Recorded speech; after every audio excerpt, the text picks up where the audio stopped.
বিসমিল্লাহির রহমানির রহিম। আসসালামু আলাইকুম প্রিয় ভাই ও বোনেরা। আপনি কি কাউকে ভালোবাসেন? আপনি কি এমন একজন মানুষকে চেয়েছেন যাকে পেতে আপনি রাতের পর রাত আল্লাহর কাছে কেঁদেছেন, কিন্তু আজও সে মানুষটি আপনার জীবনে নেই? তার মন বদলায়নি, তার আচরণ বদলায়নি, সে যেন আপনাকে বুঝতেই চায় না। আজকের এই ভিডিওটি আপনার জন্যই, কারণ আজ আমরা কথা বলবো এমন এক বাস্তব সত্য নিয়ে, যাকে আপনি সত্যিই ভালোবাসেন। যদি সে ভবিষ্যতে আপনার জন্য নির্ধারিত হয়, তাহলে আল্লাহ নিজ হাতে তার হৃদয় বদলান।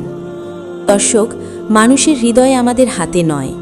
আপনি যতই চেষ্টা করুন, যতই ভালোবাসা ঢেলে দিন, হৃদয় তো আল্লাহর হাতে। আল্লাহ কুরআনে বলেন, আর আমি মানুষের হৃদয়গুলোকে উল্টে দিই যেভাবে আমি চাই। সূরা আনফাল 24-এর মর্মার্থ। আর রাসূলুল্লাহ সাল্লাল্লাহু আলাইহি ওয়াসাল্লাম বলেছেন, নিশ্চয়ই মানুষের হৃদয় আল্লাহর 2 আঙুলের মাঝে, তিনি যেভাবে চান সেভাবেই তা ঘুরিয়ে দেন। সহিহ মুসলিম। এখন একটু ভেবে দেখুন, যদি আল্লাহ চান তাহলে কি কোনো হৃদয় বদলানো কঠিন? একদম না। অনেক সময় আল্লাহ দেরি করেন। এই দেরিটা আপনার কষ্ট মনে হয়, কান্না মনে হয়, কিন্তু এই দেরির মাঝেই আল্লাহ প্রস্তুত করেন আপনাকেও আর তাকেও। এই ভিডিওতে আমরা ধাপে ধাপে বুঝব কিভাবে আল্লাহ সেই মানুষটির হৃদয়ে পরিবর্তন আনেন, কি লক্ষণ দেখা যায়, আর কখন বুঝবেন এটা আপনার নিজের চাওয়া নয়, বরং আল্লাহর পক্ষ থেকে ইশারা। এই ভিডিও শেষ করার আগে কোথাও যাবেন না, কারণ শেষ পর্যন্ত না শুনলে আপনি হয়তো আল্লাহর এই নীরব কাজগুলো চিনতেই পারবেন না। আপনি কি প্রস্তুত জানতে আল্লাহ কিভাবে প্রিয় মানুষের হৃদয় বদলান? চলুন শুরু করি। প্রিয় ভাই ও বোনেরা, আল্লাহ যখন কাউকে আপনার জন্য নির্ধারিত করেন, তখন প্রথম যে কাজটি তিনি করেন তা হল হৃদয়ের ভেতরে নীরব পরিবর্তন আনা। আপনি বাইরে কিছুই বুঝতে পারবেন না, কিন্তু ভেতরে ভেতরে অনেক কিছু বদলাতে শুরু করে। যে মানুষটি একসময় আপনাকে গুরুত্ব দিত না, আপনার কথায় বিরক্ত হতো, হঠাৎ করেই তার আচরণে নরম ভাব চলে আসে। সে নিজেও বুঝতে পারে না কেন আপনার কথা বারবার তার মনে আসে। আল্লাহ কোরআনে বলেন, আল্লাহ যাকে চান তার বক্ষ উন্মুক্ত করে দেন। সূরা আনআম 125। এই বক্ষ উন্মুক্ত হওয়া মানে হল তার হৃদয় থেকে অহংকার, জেদ, অকারণ রাগ ধীরে ধীরে সরে যায়। তার ভেতরে আপনার প্রতি এক ধরনের টান তৈরি হয়, যা জোর করে সৃষ্টি করা যায় না।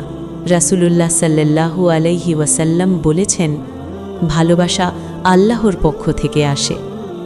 অনেক সময় দেখবেন সে নিজেই আপনার খোঁজ নিতে শুরু করেছে, আপনার কষ্টে অস্থির হয়ে পড়ছে, আপনার দোয়ার কথা না জানলেও আপনার জন্য দোয়া করছে। এটা কাকতালীয় নয়, এটা হলো আল্লাহর কাজ। কারণ আল্লাহ যখন সিদ্ধান্ত নেন, তখন হৃদয় বাধ্য হয় বদলাতে।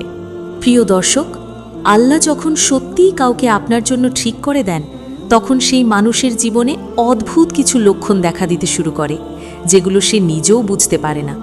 প্রথম লক্ষণ হল, সে ধীরে ধীরে গুনাহ থেকে দূরে যেতে চায়। যে মানুষটি আগে নামাজে উদাসীন ছিল, হঠাৎ তার ভেতরে নামাজের আগ্রহ তৈরি হয়। কারণ আল্লাহ হারাম সম্পর্ক দিয়ে কখনো হালাল পরিণতি দেন না। আল্লাহ কোরআনে বলেন, নিশ্চয়ই আল্লাহ পবিত্রকে পবিত্রের জন্য এবং অপবিত্রকে অপবিত্রের জন্য নির্ধারণ করেছেন। সূরা নূর 26। দ্বিতীয় লক্ষণ হল, সে আপনাকে হারাম দৃষ্টিতে দেখতে চায় না। আপনার সম্মান, পর্দা, ইজ্জত তার কাছে গুরুত্বপূর্ণ হয়ে ওঠে। এটা ভালোবাসার সবচেয়ে বড় প্রমাণ। তৃতীয় লক্ষণ, তার দোয়ায় অজান্তেই আপনার নাম চলে আসে। সে আল্লাহর কাছে ভালো ভবিষ্যৎ চায়, আর সেই ভবিষ্যতের ছবিতে আপনিও থাকেন। এই পরিবর্তন মানুষের শেখানো নয়, এটা আল্লাহর তারবিয়াত। প্রিয় ভাই ও বোনেরা, অনেক সময় আমরা প্রশ্ন করি, আল্লাহ যদি চান তাহলে এত দেরি কেন? এই দেরিটাই আসলে আল্লাহর রহমত। কারণ হৃদয় বদলানোর আগে আল্লাহ চরিত্র গড়েন। যাকে আপনি ভালোবাসেন তার ভেতরে যদি এখনও অহংকার, রাগ, গুনাহ বা দুনিয়ার মোহ থেকে যায়, তাহলে আল্লাহ তাকে আপনার জীবনে আনেন না। কারণ আপনি কাঁদবেন, ভাঙবেন, হারিয়ে যাবেন। আল্লাহ কোরআনে বলেন, আল্লাহ কোনো জাতির অবস্থা পরিবর্তন করেন না যতক্ষণ না তারা নিজেদের অবস্থা পরিবর্তন করে। সূরা রাদ 11।